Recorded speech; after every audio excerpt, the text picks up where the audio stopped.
नमस्कार दोस्तों, ई बस्ताइस एकेडमी में आप सभी लोगों का स्वागत है। दोस्तों, ये आर्थिक परिदृश्य घटनाक्रम का जो है ये चौथा पार्ट है। इसमें हम लोग जो है अंतर्राष्ट्रीय आर्थिक घटनाक्रम पर परिचर्चा करेंगे। इससे पहले हम लोगों ने आर्थिकी पार्ट 1, पार्ट 2, पार्ट 3 जो है इससे पहले हम लोगों ने चर्चा कर चुके हैं हम लोग।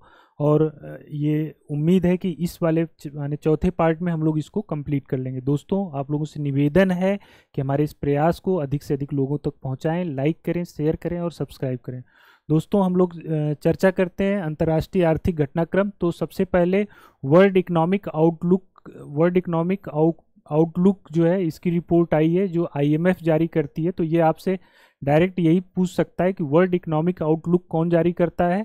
तो वर्ल्ड इकोनॉमिक आउटलुक जो है आईएमएफ के द्वारा जारी होती है। तो इस रिपोर्ट में ये बताया गया है कि वर्ल्ड इकोनॉमिक आउटलुक में कि जो ग्रोथ रेट रहने वाली है भारत की, यानी भारतीय अर्थव्यवस्था के संदर्भ में देखें, यानी भारतीय अर्थव्यवस्था की वृद्धि दर 2022 के लिए 6.8 और 23 व 24 के लिए क्रमशः 5.9, 5.9 और 6.3। तो ये कुल मिला के 23 के लिए 5.9, 24 में कम होके बढ़ के जो है क्या हो जाएगी 6.3। ठीक, 22 में 6.8, फिर 5.9, फिर 6.3। तो कुल मिला के जो ये रिपोर्ट बताती है आईएमएफ की, आईएमएफ ये पूछ सकता है कि आईएमएफ ने 2023 के लिए भारत की जो वृद्धि दर है अर्थव्यवस्था की वो कितनी बताई, तो 5.9 बताया। तो ये आपका ये नंबर इंपॉर्टेंट हो सकता है। इस तरह क्वेश्चन आपसे यूपी में पूछे जाते हैं। इसी तरह से एशियन डेवलपमेंट आउटलुक, यानी जो एशियन डेवलपमेंट बैंक है एडीबी, तो इसने जो अपनी रिपोर्ट जारी की है, तो इसने जो है भारतीय अर्थव्यवस्था के लिए जो है ये एशियन डेवलपमेंट बैंक का मुख्यालय मनीला में है, आप लोग जानते हैं। तो इसने जो बताया है 2023 के लिए, वो बताया है भारत के संदर्भ में देखें इसको। तो भारत के लिए जो इसने बताया है कि 22 व 23 में यह जो है, तो 23 में कितना रहेगी 6.4% अनुमानित किया है और 24 के लिए 6.7। मतलब कुल मिला के ये आईएमएफ का याद कर लीजिए, 23 के लिए 5.9 इम्पॉर्टेंट है। ये जो है एक मोटा मोटा नज़र देख लीजिए, कुछ मतलब जो है ऐसा नहीं है कि एशियन का तो नहीं पूछेगा, लेकिन फिर भी दिया है तो हमारा फर्ज है कि देख लें। दूसरा, भारत के सबसे मूल्यवान हस्तियां, ये न्यूज़ है। सबसे मूल्यवान हस्तियों में मतलब कि जो ब्रांड वैल्यू है वो सबसे ज़्यादा जो है इस बार जो है किसको दिया गया, रणवीर सिंह को दिया गया है। ब्रांड वैल्यू सबसे ज़्यादा किसकी है, रणवीर सिंह की है। ठीक, ये जो है इन्होंने जो है विराट कोहली को पीछे छोड़ा है, यानी इनकी जो ब्रांड वैल्यू है 1.81.7 मिलियन डॉलर के साथ ये जो शीर्ष पे हैं। वहीं पे महिलाओं में देखें तो आलिया भट्ट जो है 2022 के लिए ओवरऑल चौथे स्थान पर हैं और सबसे मूल्यवान महिला सेलिब्रिटी हैं। ठीक है, तो ये क्वेश्चन कभी कभी ऐसे पूछ लेता है, तो ये आपको एक बार देखेंगे तो आपको याद हो जाएगा, इसमें कोई ऐसी दिक्कत नहीं है। ओईसीडी जो है आपका की जो रिपोर्ट है उसका जो आर्थिक परिदृश्य है तो नहीं पूछेगा, फिर भी आप जो है देख लीजिए। ओईसीडी ने जो बताया है भारत के लिए, जो बताया है 23 में, तो भारत में 23 में बताया 5.8, ठीक, और 24 में 6.7। तो कुल मिला के ये जो है आईएमएफ का जो रेट था, आईएमएफ का कितना था 5.9, तो ये कितना बताया 5.8। तो कुल मिला के ये जो है ये रेट है। ये इसमें क्वेश्चन यही पूछा जाएगा तो ठीक है, नहीं तो नहीं पूछा जाएगा। ठीक है, इसको आप देख सकते हैं इनका रेट एग्जैक्टली कितना है, इसके अलावा कोई ज़रूरत नहीं है।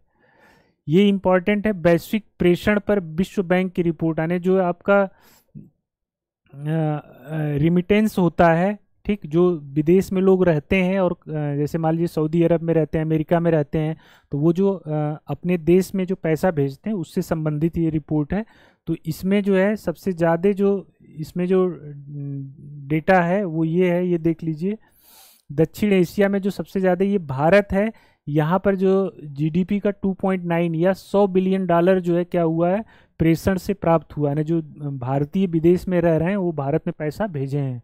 ठीक, तो भारत है 100 बिलियन डॉलर के साथ नंबर 1 पर। पाकिस्तान जो है दूसरे नंबर पे, मतलब एशिया में देखें तो 29 बिलियन डॉलर मिलता है। ठीक है, तो ये और सब इतना नहीं पूछेगा। ये ग्लोबल इकोनॉमिक प्रोस्पेक्ट, ये जो है वर्ल्ड बैंक की विश्व वर्ल्ड बैंक समूह की ये रिपोर्ट है। ये कभी कभी ये नाम जो है एग्जैक्टली यही पूछ लेता है, ग्लोबल इकोनॉमिक प्रोस्पेक्ट्स कौन जारी करता है। तो मतलब कुल मिला के वैश्विक आर्थिक संभावना, तो वैश्विक आर्थिक संभावना आपकी किसके द्वारा जारी की जाती है रिपोर्ट? विश्व बैंक के द्वारा। और इसके इसके ऊपर हम लोगों ने आईएमएफ का जो पढ़ा था उसका क्या नाम था, ये देख लीजिए। दोनों एक साथ जो कंपेयर करके इसको पढ़ सकते हैं। ये था economic outlook, world economic outlook. और इकोनॉमिक आउटलुक कौन है? आईएमएफ है। और प्रॉस्पेक्ट कौन है? ये जो है आपका वर्ल्ड बैंक है। तो ये दोनों का नाम जो है आपसे पूछा जा सकता है। ग्लोबल इकोनॉमिक प्रॉस्पेक्ट तो ये वर्ल्ड बैंक है, ठीक है। तो इसकी रिपोर्ट आई है। इसमें जो है इसमें भी वही है कि क्या मतलब जीडीपी में या आर्थिक वृद्धि दर क्या रहेगी। तो इसके अनुसार जो है 23 में जो है इसने 6.6 हमें लग रहा है सबसे हाईएस्ट बताया है। और फिर ये 6.1 24 में जो है 6.1 बताया। तो ये कुल मिला के इतना डेटा से आपको परेशान नहीं होना है, नहीं पूछेगा। विश्व निवेश रिपोर्ट जो है कौन जारी करता है? अंकटाड जारी करता है। ये डायरेक्ट इतना ही आपसे पूछ ले। तो इसमें देख लीजिए कि जो निवेश की स्थिति है वो क्या रही है। इसमें देख लीजिए एफडीआई का जो अंतर प्रवाह हुआ है, जो इससे रिलेटेड जो डेटा है उसको हम लोग देख लेते हैं।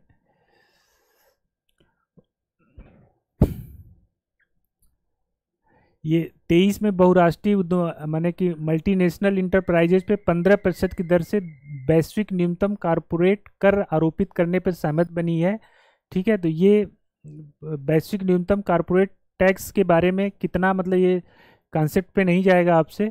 कुल मिला के ये पूछ सकता है कितना है। तो 15% पे ये सहमति बनी है। ये वैश्विक न्यूनतम कारपोरेट टैक्स जो है, जो आपका G7 कंट्रीज हैं उन्होंने ये तय किया है, ठीक है।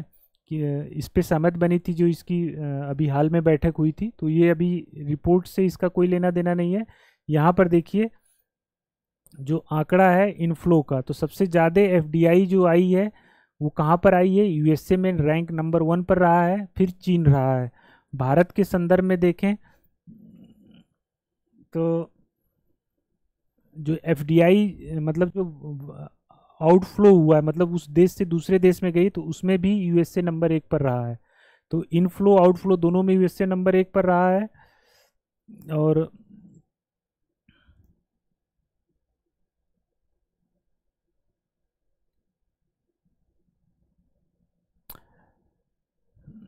यदि इसमें देखें, यदि हम तो जो है प्रत्यक्ष विदेशी निवेश अंतर प्रवाह इनफ्लो में 2021 में भारत विश्व में 7वें स्थान पर रहा, जबकि 20 में 8वें स्थान पर। कुल मिला के जो एफडीआई इनफ्लो है, एफडीआई जो आ रही है देशों को प्राप्त हो रही है, तो जैसे इसमें यूएसए नंबर 1 पर है, ठीक, 1 2 पर चीन, 3 पर हांगकांग है। तो इसी तरह से जो है आपका इंडिया जो है किस नंबर पर है? 7वें नंबर पे। नहीं पूछेगा इतना, लेकिन फिर भी क्वेश्चन तो एक बनाना है, एक लाइन ही लिखना है, तो लिख देगा। तो 7वें पर जो है इनफ्लो में इंडिया एफडीआई के मामले में रहा है, ठीक। अब इसी क्रम में हम लोग वैश्विक सूचकांक देख लेते हैं जो इकोनॉमिक्स से रिलेटेड है, ठीक है। तो इसमें जो है विश्व के अरबपतियों की सूची जारी हुई है। इसमें जो है नंबर 1 पर जो है कौन है? बर्नार्ड अर्नाल्ड एंड फैमिली है। बर्नार्ड अर्नाल्ड एंड फैमिली है, नंबर 1 पर है, ठीक। इंडिया के जो सबसे टॉप 10 में जो हैं एकमात्र बचे हैं आपके मुकेश अंबानी, जो इनकी 9th रैंक है। इसके अलावा गौतम अडानी जो है ये 24वें नंबर पर हैं। ये एक दिन ऐसी स्थिति आई थी कि ये दूसरे नंबर पर आ गए थे। शेष आप घटनाक्रम जानते हैं। अमीर महिलाओं की सूची में सावित्री जिंदल हैं, ठीक है, जो कि जो है भारतीय अरबपतियों ये जो है समग्र रैंकिंग में 94वें स्थान पर है, ठीक है। और भारतीयों में ये 6ठे स्थान पर है। तो कुल मिला के ये आपसे बर्नार्ड अर्नाल्ड ये पूछ सकता है कि नंबर 1 पर कौन है फोर्ब्स की सूची में, अरबपतियों की सूची में, ठीक। ये हरून ग्लोबल रिच लिस्ट है, इसमें भी जो है ये आपके जो है बर्नार्ड अर्नाल्ड हैं, ठीक। नहीं पूछेगा। अब आ जाइए हुरुन ग्लोबल 500 की सूची। इसमें जो है जो सबसे अधिक मूल्यवान कंपनियां होती हैं उनके बारे में ये दिया गया है। तो इसके अनुसार जो है सबसे ज़्यादा मूल्यवान कौन सी है आपकी, एप्पल है।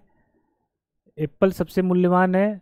और इसमें जो है भारत की जो शीर्ष कंपनी है रिलायंस इंडस्ट्री है, फिर टाटा कंसल्टिंग यानी टीसीएस है, टीसीएस और ये रिलायंस। तो इसके हिसाब से हरुन ग्लोबल 500 के हिसाब से कौन है यहाँ पर, इंडिया की रिलायंस इंडस्ट्री है। और ठीक है, तो ये आप जो है एक बार देख सकते हैं, एक जो पीछे दिया था उससे इसको कंपेयर कर सकते हैं।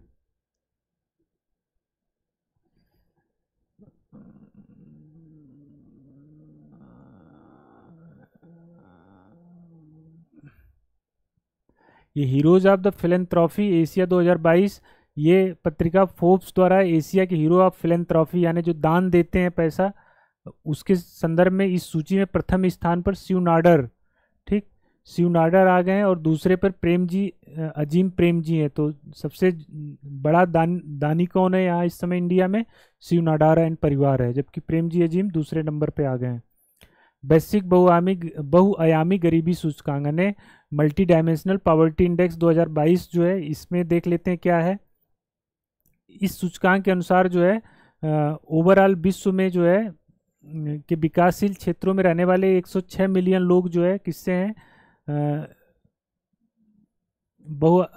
मतलब कुल मिला के 6.1 बिलियन आबादी में से 1.2 बिलियन आबादी यानी लगभग 19.1% जो है क्या है, ये मल्टी डायमेंशनल जो पॉवर्टी से जो है पीड़ित हैं। कुल मिला के जो विकासशील देशों, एक विकासशील क्षेत्रों के 111 देशों में के कुल 106 बिलियन लोगों में से कितने लोग, 1.2 बिलियन यानी कि 19.1% आबादी क्या है, इससे प्रभावित है।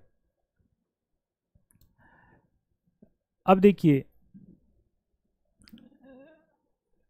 अब ये 1.9 यानी $1.90 प्रतिदिन से कम आय वाले व्यक्तियों को अंतर्राष्ट्रीय स्तर पर कहें कि गरीबी का मेजरमेंट जो किया जाता है, जो लोग $1.90 से कम कमाते हैं प्रतिदिन, उनको क्या माना जाता है, गरीब माना जाता है। तो ये डाटा, ये नंबर इंपॉर्टेंट है 1.90, ठीक।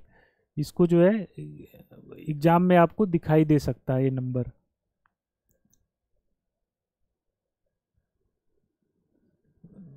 इसमें जो है, इसमें देख लीजिए बहुआयामी गरीबी लोगों की 83% जनसंख्या उप सहारा अफ्रीका तथा दक्षिण एशिया में पाई जाती है, ठीक है। लगभग 83% गरीब जनसंख्या ग्रामीण क्षेत्र में, 70% जो शहरी क्षेत्र में, इसमें से नहीं कुछ पूछेगा। 3 एशियाई देशों यथा बांग्लादेश, भारत, नेपाल में जो है यहाँ से भी कुछ नहीं बढ़ा। अब ये विगत 15 वर्षों में जो है भारत ने जो है इसमें क्या किया है, सुधार किया, यानी कि मतलब 15 वर्ष यानी 5-6 से लेके 19-21 के मध्य जो है 415 मिलियन लोगों को बहुआयामी गरीबी से जो है क्या किया है, बाहर करने में भारत सफल रहा है, ठीक है। और इसमें से भी जो मेजर 275 हैं, ये जो है 5 से 15, मतलब 15 से 16 से 19-20 के मध्य में 140 मिलियन, ये नहीं पूछेगा, ये मतलब कि ये आंकड़ा नहीं पूछेगा, लेकिन कुल मिला के बहुआयामी गरीबी में जो है भारत में क्या हुई है, कमी देखी गई है, ठीक है। नेक्स्ट देख लेते हैं, इसी में जो है अब यदि राज्यों के स्तर पर देखें बहुआयामी गरीबी में, तो सबसे ज़्यादा बहुआयामी गरीबी जनसंख्या जो है कहाँ पर है, बिहार में है, फिर झारखंड में है, फिर उत्तर प्रदेश में है, ठीक है। तो ये इसको याद कर लीजिए, इम्पॉर्टेंट है। सबसे कम जो है बहुआयामी गरीबी जनसंख्या वाला प्रदेश कौन सा है, तो केरल होगा। इसमें कोई जानने की मतलब बात ही नहीं है, केरल ही होगा, ठीक। केरल जो है सबसे कम है, और सबसे ज़्यादा किसमें है, बिहार में है। उत्तर प्रदेश, बीजेयू, उत्तर प्रदेश किस स्थान पर है, तीसरे नंबर पर है। दूसरे पे कौन है, झारखंड है, ठीक। यदि स्टेट मतलब जिले के रूप में देखें, तो जिले में के रूप में सर्वाधिक बहुआयामी गरीबी वाला जिला क्या हो जाएगा, श्रावस्ती हो जाएगा, श्रावस्ती, ठीक। और सबसे न्यूनतम जो हो जाएगा आपका न्यूनतम बहुआयामी गरीबी यानी मल्टी डायमेंशनल पॉवर्टी इंडेक्स जो है सबसे कम किसका है, लखनऊ का, सबसे ज़्यादा किसका, श्रावस्ती का। तो यदि यूपी में जिला स्तर पर पूछे तो ये है, यदि स्टेट के स्तर पर पूछे, राज्य के स्तर पर पूछे, तो आपका सबसे ज़्यादा बहुआयामी गरीबी कहाँ पर है, बिहार में है, उत्तर प्रदेश में तीसरे नंबर पर, दूसरे पर झारखंड है। यदि जो है आपका जो है, ठीक है, ये आंकड़ा आप लोग इसको जो है ये पूछा जा सकता है।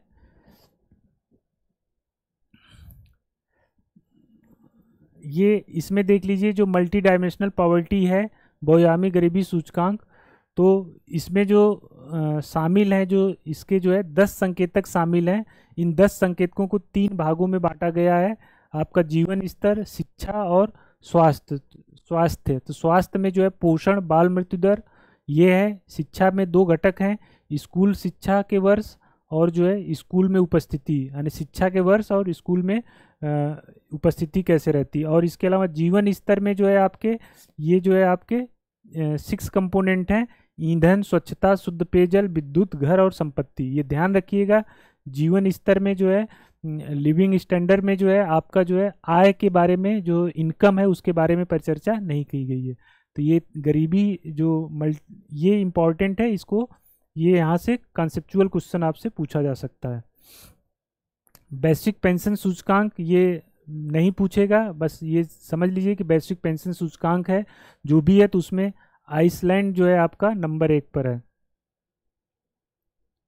ठीक है, भारत जो है का 40वां स्थान है, नहीं पूछेगा। मानव विकास रिपोर्ट जो है 2021-22 जो है आपकी आई है, मानव विकास सूचकांक में जो है ये देख लीजिए, जो इंडिया है, भारत है, भारत की जो रैंकिंग है वो 132वीं है। ठीक, और भारत की जो स्थिति है ये क्या है, मध्यम विकास वाले देशों की सूची में आता है। दोस्तों ये यदि मानो यहाँ से क्वेश्चन जो ह्यूमन डेवलपमेंट रिपोर्ट है, इससे क्वेश्चन अच्छा बन सकता है। इसके लिए हमने ह्यूमन डेवलपमेंट यानी मानव विकास रिपोर्ट पर एक अलग से जो है एक वीडियो बना रखी है, उसमें आप इसको डिटेल से पढ़ सकते हैं कि जैसे पाकिस्तान, मतलब जो साउथ एशियन कंट्री हैं, या जो ये हैं भारत पाकिस्तान चाइना, मतलब सॉरी भारत पाकिस्तान, नेपाल, बांग्लादेश, श्रीलंका, इन अफगानिस्तान, तो इन सब की रिलेटिव पोजीशन भारत के संदर्भ में क्या है, तो उसको वहाँ से आप देख सकते हैं। ठीक है,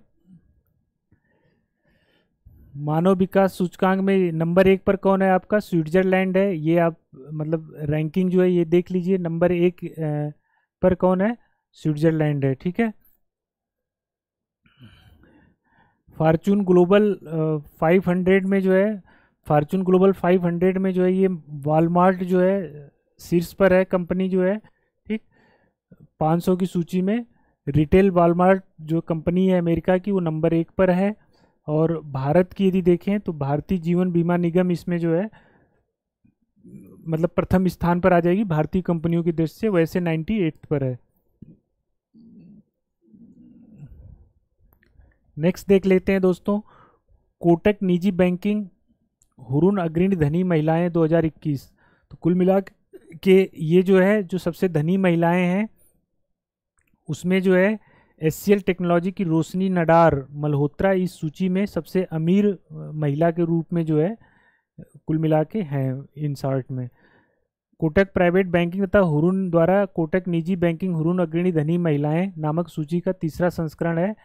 इसमें जो है 21 तक सफल महिलाओं की संपत्ति के आंकड़े प्रस्तुत किए गए। इसमें एचसीएल की रोशनी नडार मल्होत्रा ठीक सबसे अमीर महिला के रूप में इसमें मतलब कुल मिला के इस सूची में हैं। तो दोस्तों ये हम लोगों का आर्थिक परिदृश्य जो है कह लीजिए जो इकोनॉमिक्स से रिलेटेड करंट अफेयर्स है ये हम लोगों ने लगभग कवर कर लिया है। इसके अलावा भी हम लोगों ने जो राष्ट्रीय परिदृश्य है, अंतर्राष्ट्रीय परिदृश्य है, उत्तर प्रदेश से रिलेटेड करंट अफेयर्स है और ये सीरीज जिसमें से कि 4 पार्ट में हम लोगों ने किया है इकोनॉमिक्स से रिलेटेड करंट अफेयर, इन सब को हम लोग जो है आप जाके जो है इन सब वीडियोस को प्लेलिस्ट से जाके आप एक्सेस कर सकते हैं ठीक, और वहाँ से इस चीज़ों को आप सहजता से अपनी सुविधा के अनुसार इसको देख सकते हैं। थैंक यू, आई होप ये आपके लिए हेल्पफुल रहेगा। थैंक यू, धन्यवाद।